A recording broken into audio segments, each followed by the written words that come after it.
Merci beaucoup. Selon ce que nous avons relevé ici, on a parlé de l'habillement de façon extravagante, les mauvaises fréquentations des amis et des lieux, la diversité religieuse, les habillements qui portent atteinte à la pudeur, le rejet de l'existence de Dieu, le manque de temps pour participer aux rencontres et aux réunions, le non-exercice dans un ministère de l'Église lié à l'indisponibilité, les fraudes de la tricherie. Les fraudes de la tricherie. Vous voyez, les fraudes de la tricherie. Merci beaucoup. Est-ce qu'on peut... comment on encourage les gens?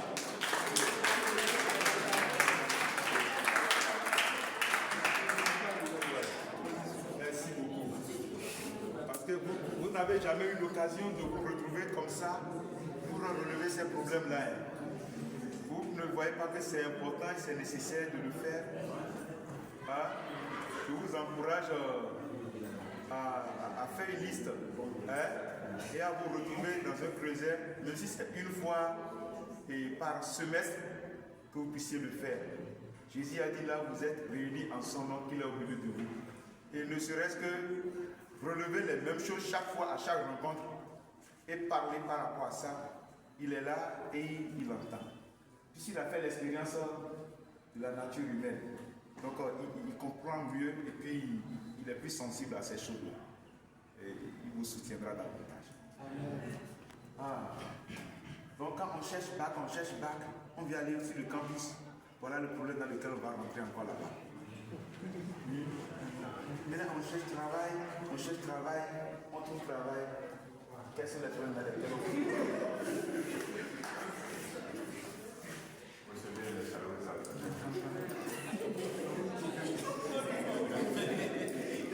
pourquoi c'est lui que vous décidez? C'est le rapporteur des rapporteurs. D'accord. Bon, dans le milieu professionnel, nous avons relevé plusieurs faits que nous jugeons immoraux, mais que nous faisons. Premièrement, c'est le mensonge. Nous trouvons toujours des excuses pour justifier les petits mensonges au service.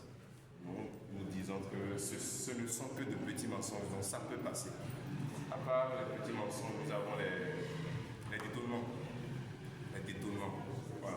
On peut nous confier de l'argent pour faire quelque chose, mais nous les détournons pour faire autre chose avec. Peut-être pour nos propres intérêts, et après on les rembourse. On sait que ce n'est pas bien, mais on le fait.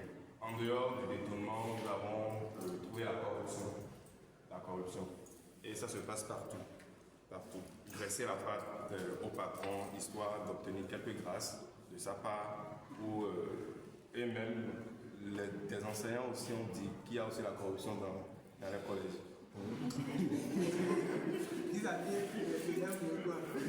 À part la corruption, nous avons trouvé l'abus de confiance. L'abus de confiance. Et c'est surtout ce dernier point qui a conduit à un débat houleux entre ma soeur Rachel et mes confrères financiers. Je n'étais que le modérateur. Merci. Merci beaucoup. Ouais. Vous ne pensez pas qu'il est important que vous vous retrouvez régulièrement dans un creuset comme ça et discuter, changer autour de tout ça là, voir dans quelle mesure il faut améliorer ça. Hein? Ce n'est pas seulement au service, même à l'église aussi. On dit ces choses-là, non? Ou bien, on sait ce qu'on veut dire au pasteur, mais comme c'est difficile, on commence par apporter quelques cadeaux, acheter quelques crédits, être régulier et à l'heure désormais aux activités, pour que quand on va venir avec l'affaire, qu'il trouve de bonnes réponses. C'est-à-dire les actions intentionnelles. Oui, nous allons écouter. Ah, merci beaucoup. Merci.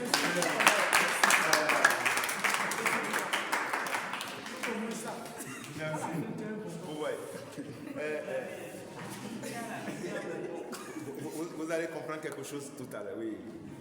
Ok, merci. notre côté, on a pu lever 4. En première lieu, on a dit les élèves qui se comportent mal à l'école envers les professeurs. Et il arrive même que des fois, que toute la classe soit punie à cause d'eux. Il y a également les débats sur les religions. On en a fait avant les congés.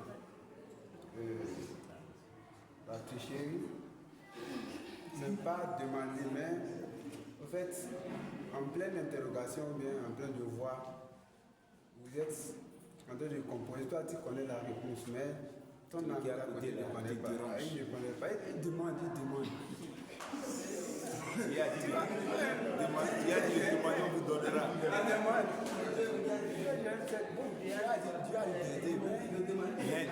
Dieu a dit, et si tu laisses que ça arrive, chérie? Ici, je suis en train d'aider, le professeur nous attrape. Maintenant, si je ne l'aide pas, il y a la sortie, il me refuse tel service. Et quand on a des élèves qui vont à l'école seulement pour rien faire que ce qui les plaît. Par exemple, ils vont à l'école, ils ne font que déranger les filles. Oui, il faut bien dire ça.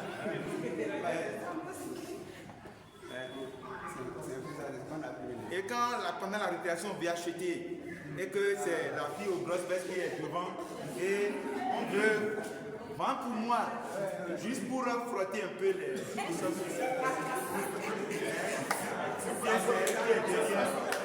frotter un peu ou bien il y a ça aussi. Et on sait très bien que c'est ce que le garçon est en train de faire. Il fait seulement d'acheter seulement. Mais bon, quand c'est pas nous qui allons faire, bon, comme ça ne gêne pas aussi tout. On laisse passer. Ou bien. Oui.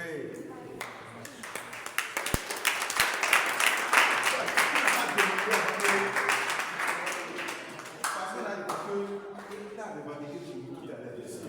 Si on ne le fait pas, la chose serait comme si c'était l'ingratitude. Pour que tu ne réclames pas ça après, c'est pourquoi tu as demandé. Ça aussi, c'est pas une chose. Oui, tout a même écouté. Nos amis. Bon, merci beaucoup. Comme dans chaque domaine, on a des points communs. Mais particulièrement chez nous, ici, nous sommes en formation, mais disons particulièrement à moi, je suis un artisan. Dans notre domaine de l'artisanat, le vol est un peu plus pratique. Et c'est là que je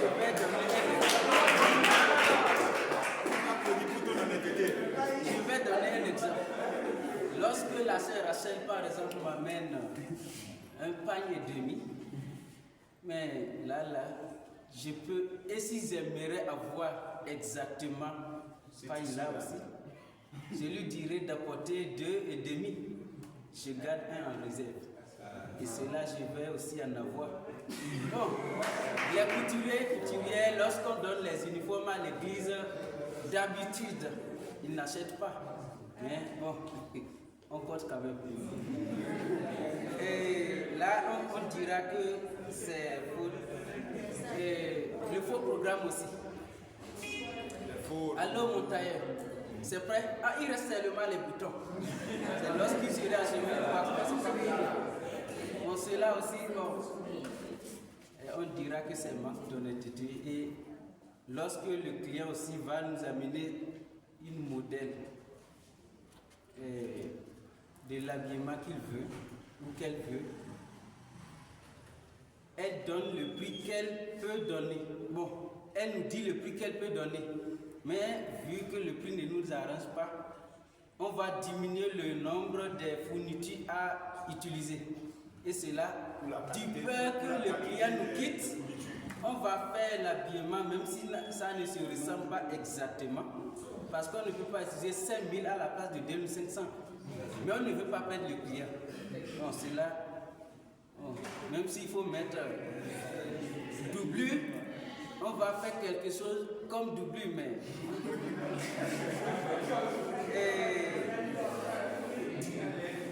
Et il y a aussi des...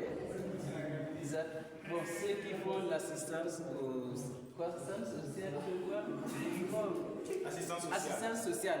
Bon, là-bas aussi, dans nos sociétés, on est dans la société. Bon, on a besoin des aides du gouvernement. Lorsque le gouvernement nous envoie un peu d'argent, ce n'est pas la totalité qui nous atteint ici. Ça reste ces yeux là-bas. Excuse-moi, mais c'est comme ça. Les fournitures qu'on nous donne, qu'on nous envoie, bon, on donne un peu, le peu reste ces yeux. Ça aussi, c'est un peu, nous on a appelé ça détournement des fonds et des matériels alloués à la population. Oui, le travail. C'est ce qu'on a trouvé. Merci beaucoup.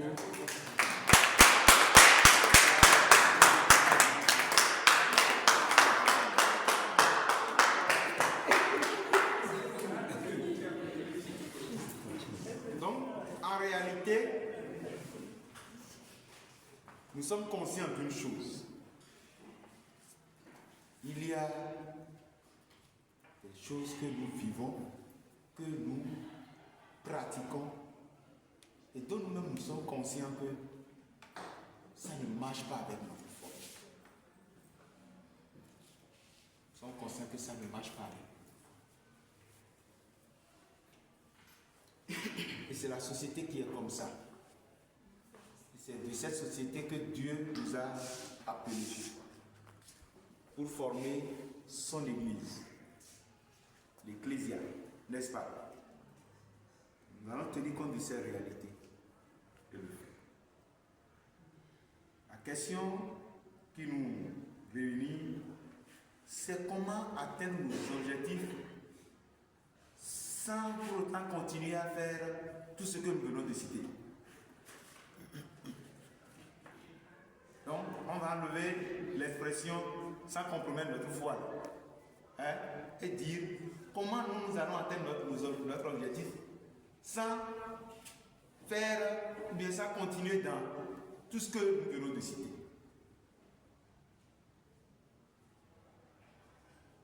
C'est la réflexion qui reste à nous. Pour les étudiants, quels sont vos objectifs? Pour les employés et fonctionnaires, quels sont vos objectifs? Pour les élèves, quels sont vos objectifs? Pour les artisans, quels sont vos objectifs? Puis c'est là que réside la question fondamentale. Quels sont nos objectifs? À quel moment allons-nous dire que nous avons réussi? À quel moment nous allons dire que nous avons atteint notre objectif? Pour qu'on ne dise pas que nous avons échoué. C'est ça, ce sont nos ambitions. Vous voyez. Et donc, comment faire pour concilier ces objectifs avec la volonté de Dieu ou bien la position biblique? Voilà une réflexion qu'il faut mener. Pendant que je parcourais le TDR, j'ai vu quand même qu'il y a un travail préalable qui était fait et qui suscite davantage la réflexion.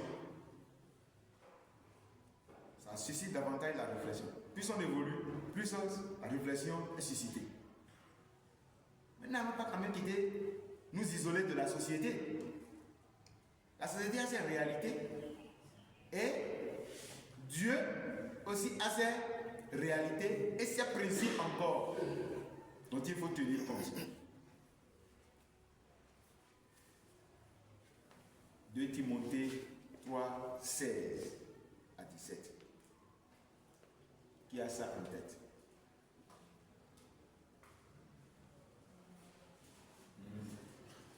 Timothée 3, 16 à 17.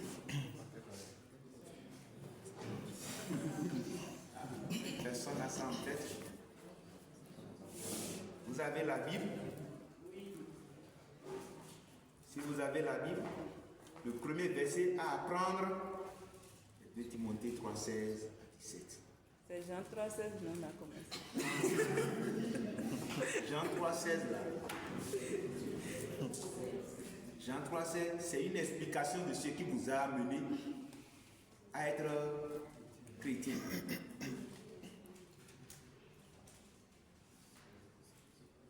Comment vous êtes devenu chrétien, c'est ça que je comprends ça.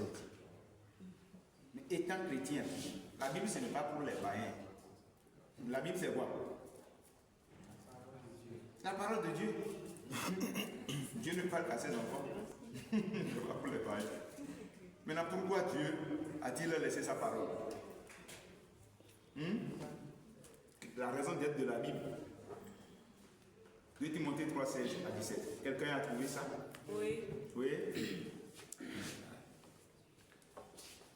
Toute écriture est inspirée de Dieu et utile pour enseigner, pour convaincre, pour corriger, pour instruire dans la justice, afin que l'homme de Dieu soit accompli et propre à toute bonne œuvre. Amen. Donc voilà la raison d'être de la Bible. C'est pourquoi Dieu a inspiré que de tous les événements qui se produisent et autres là, que l'on puisse mettre à écrit ceci là, et qui devient désormais un mode, c'est-à-dire une référence pour la vie de ceux qui sont en Christ. C'est ça. C'est inspiré. Pour faire quoi? Pour enseigner. Enseigner veut dire quoi? Transmettre la connaissance, le savoir. Libérer de l'ignorance.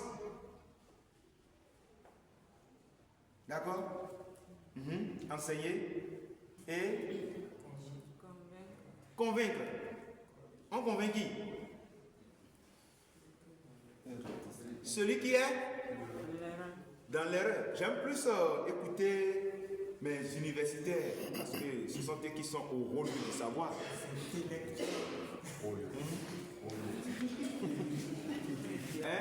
Pour corriger. Pour convaincre, pardon. On convainc qui? Celui qui est dans l'erreur. Vous voyez, non? Celui qui a une mauvaise compréhension ou position de quelque chose. Donc, on doit réussir à le convaincre. Et pour convaincre quelqu'un, il faut avoir les arguments, les exemples. Ouais. Donc, là, il y a des arguments dedans.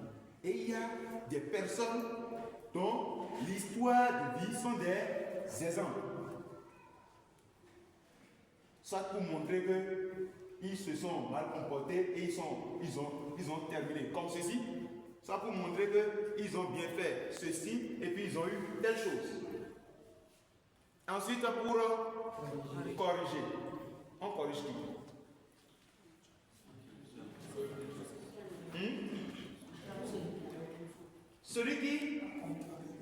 On corrige celui qui a commis une faute.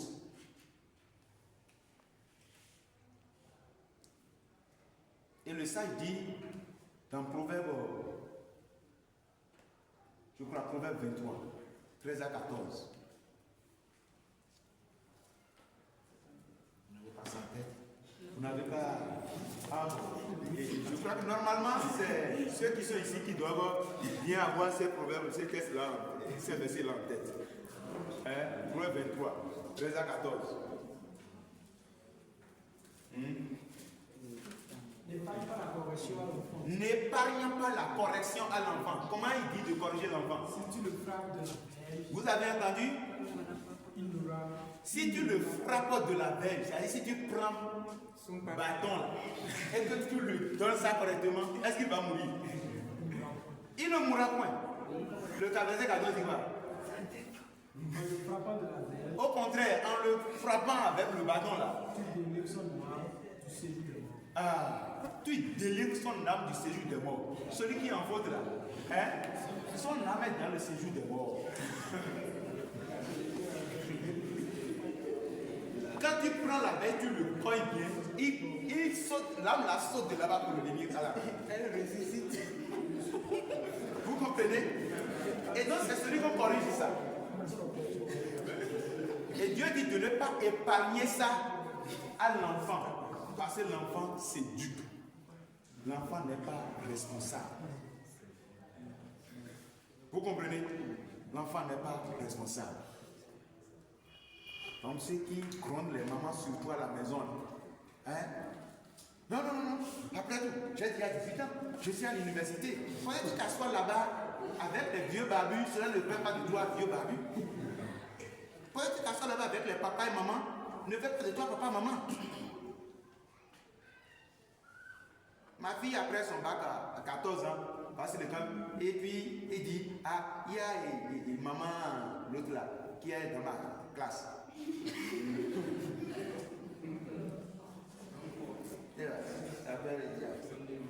Quand tu l'appelles, tu as quel numéro? Il dit, je suis avec maman. Il dit, d'accord. Donc, ça ne fait pas de toi maman.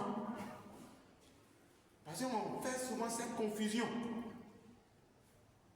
Donc, pour corriger. Et après, pour instruire. Instruire veut dire quoi? Instruire, ça veut dire quoi?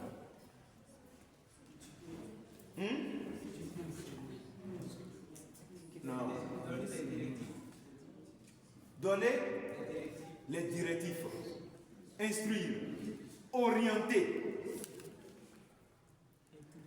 Inculquer. Quelque chose dont la personne est totalement ignorante, mais qui lui est quand même nécessaire pour pouvoir atteindre quoi? Son but. Parce que quand on arrive sur un carrefour, il faut recevoir des instructions afin de savoir quelle voie prendre si tu es sur ce carrefour-là. Tu dois avoir des orientations. Quand tu es là, si tu ne reçois pas une orientation, ne bouge pas. Sinon, si tu choisis mal ton chemin, tu iras plus loin avant de te rendre compte où tu en es. Tu es perdu. Et donc, pour te rattraper, il va falloir la même démarche pour revenir d'abord au point zéro avant de reprendre le bon chemin. C'est pourquoi nous sommes heureux pour avoir connu le Seigneur très tôt. Parce qu'il y a d'autres par je ne sais quoi diabolique, je dis je vais mener ma vie comme je veux. Même si à la veille de ma mort je donne ma vie à Christ. J'irai au paradis. Ou bien ignorance. Merci.